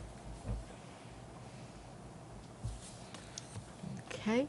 Whereas the supervisor received a letter dated February 5th, 2018, from YAR International Institute with people with disabilities, advising that it intends to establish a supported, individualized residential alternative for 6 people with intellectual and developmental disabilities at 16 Waterview Drive, Ossining, New York, and whereas YAI is one of the largest not-for-profit providers for individuals with intellectual and developmental disabilities in New York State, currently servicing more than 20,000 individuals and their families in over 450 community-based programs through New York's metropolitan area, and whereas in accordance with the New York State Mental Hygiene Law, S 41.34, the Town Board may provide a response within 40 days of the notice, either 1, approving the site recommended by YAI, or 2, suggesting use 1 or more suitable sites within its jurisdiction that could accommodate such a facility, or 3, objecting to the establishment of the facility because, among other things, to do so would result in such a concentration of community residential facilities for the mentally disabled in the municipality or in the area in proximity to the site selected that the nature and character of the area within the municipality would be substantially altered. And whereas pursuant to the statute, the Town Board is authorized to hold a public hearing prior to deciding if and how to respond to the proposal, and now therefore be it resolved, the Town Board hereby calls for a public hearing to be held at its regular meeting on Tuesday, March 13th, 2018, at 7:30 p.m.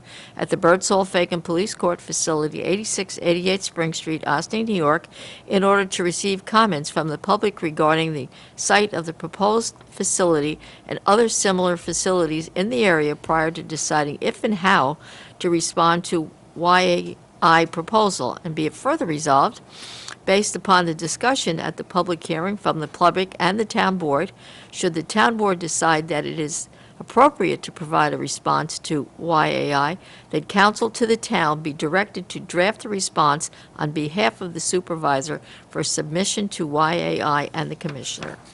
Do I have a motion? So moved. Second. So my office was notified by YAI, or the National Institute for People with Disabilities, that they intend to convert the single-family home at 16 Waterview into a group home for 6 young people with intellectual and developmental disabilities. And this board has decided to take community input on this project. As the resolution clearly lays out, the town board is only allowed to consider specific factors when taking this input, and we look forward to hearing from the public at the hearing on March 13th. All those in favor? I have a question. The people in the immediate neighborhood will get mailers? I am not sure about that. I don't think there's Unless, any unless they're requirement required to by law Okay. that Just they wondering. send out. It'll be on the website and it'll be on the agenda for the meeting. As well as being advertised for the public hearing. The other requirements in the code, but I don't think sending out a specific mailer is one of them. All right. Okay. All those in favor? Aye. Aye. Opposed?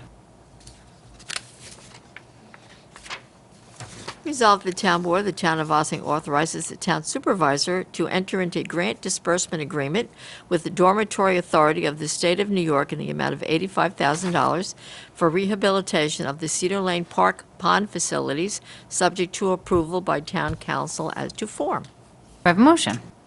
So moved. Second.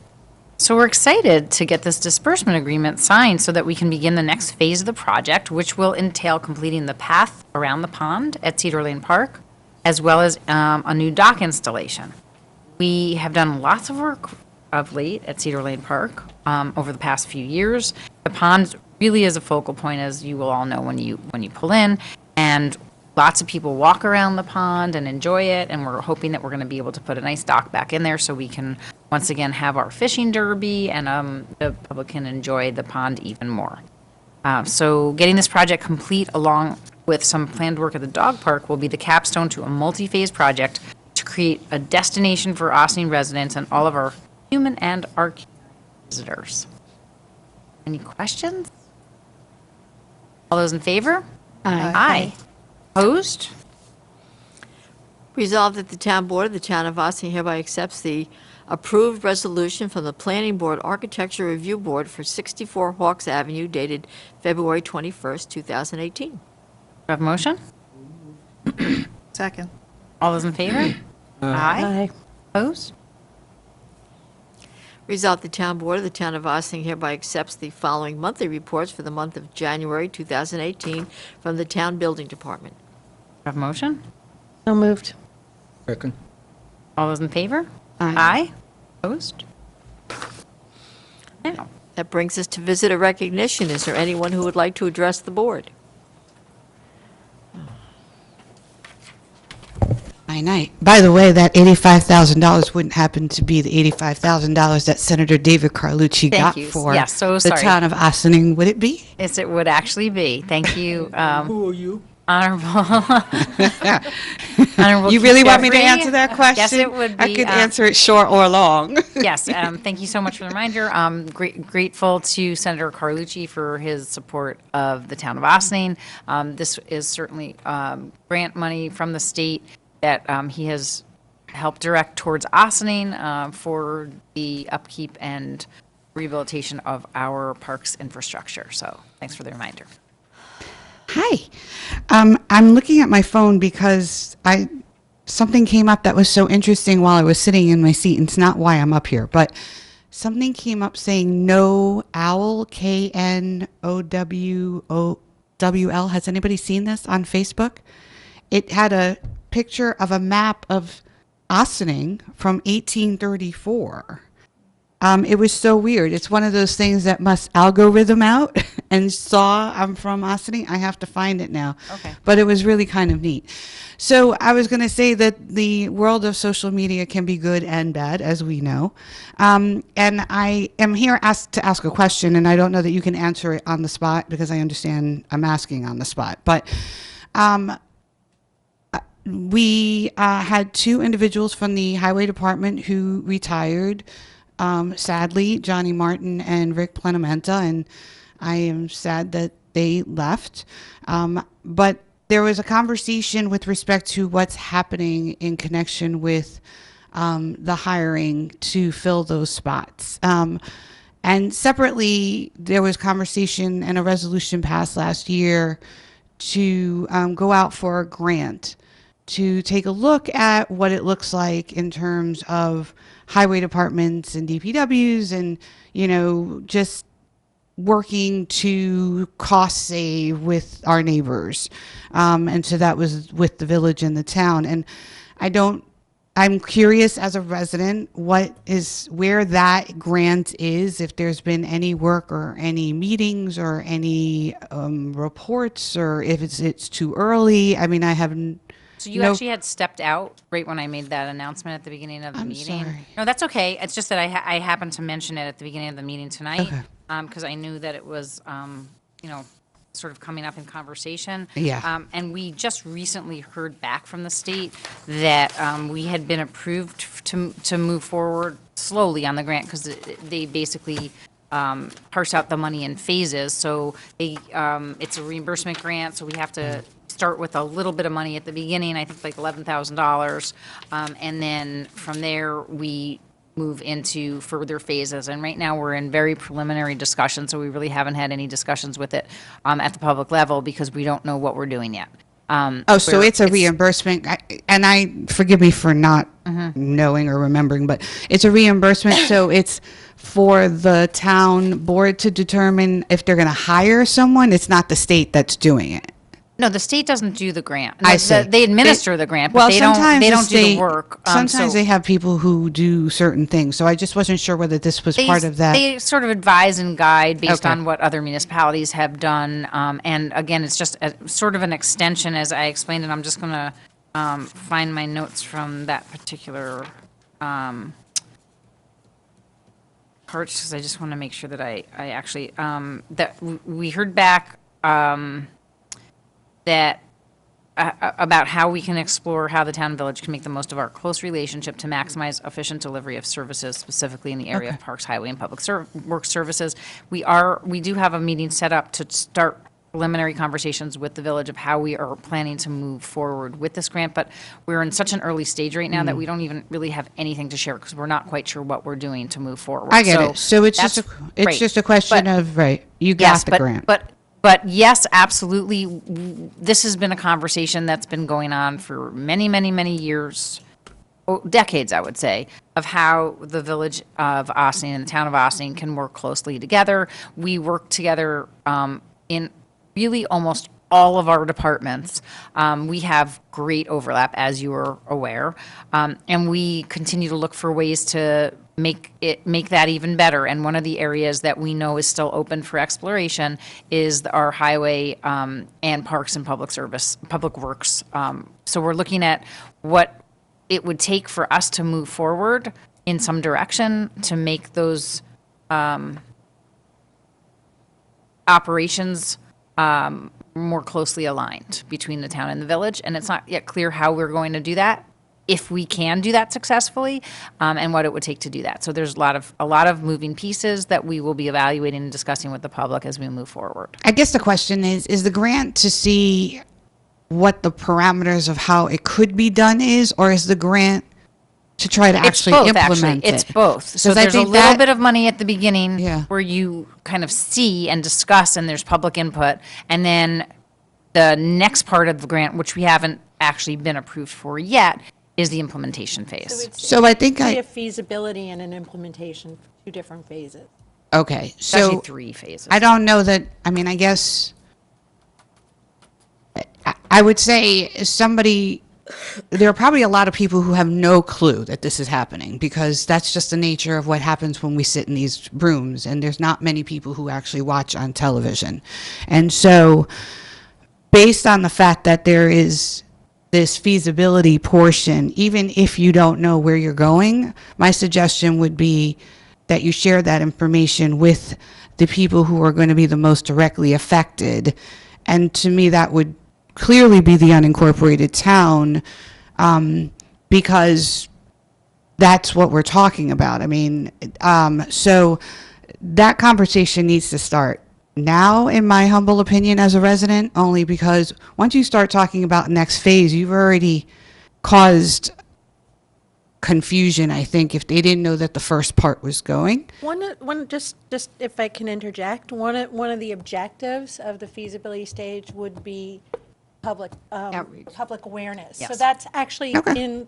in part of the phase. So this wouldn't be going on just in these rooms. There would be a public engagement phase. That's the whole point. So Got it. And honestly, as you know, these issues are very sensitive, and if you release a lot of information, whether it's in public media or elsewhere, or elsewise, before you actually know what you're doing, it can end up undermining what you're hoping to achieve because you get a lot of false information out in the public without really carefully examining how you're rolling out the message that you're hoping to roll out. I know, but So we already- as we were not really there yet, and we're not there, as I mentioned, because we're in very preliminary phases, we're not at the point yet where we're prepared to roll out any message because we don't have enough information yet to share it with the public. So when we have that information, we're going to carefully roll it out. That's lovely, except for you passed a resolution last year, so it's already public. Actually, no, we didn't.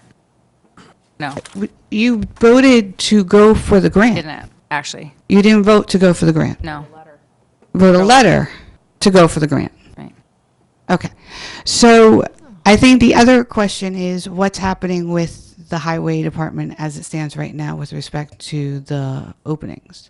So our I didn't know superintendent of what- highways is in the process of interviewing for staff openings, and this is, we posted for a position of laborer, and we're going to continue to evaluate what our needs are as we move forward, and we're interviewing multiple people for that position, and we have other structural changes that we're looking at, and when we have more information about that, we will share that with the public too.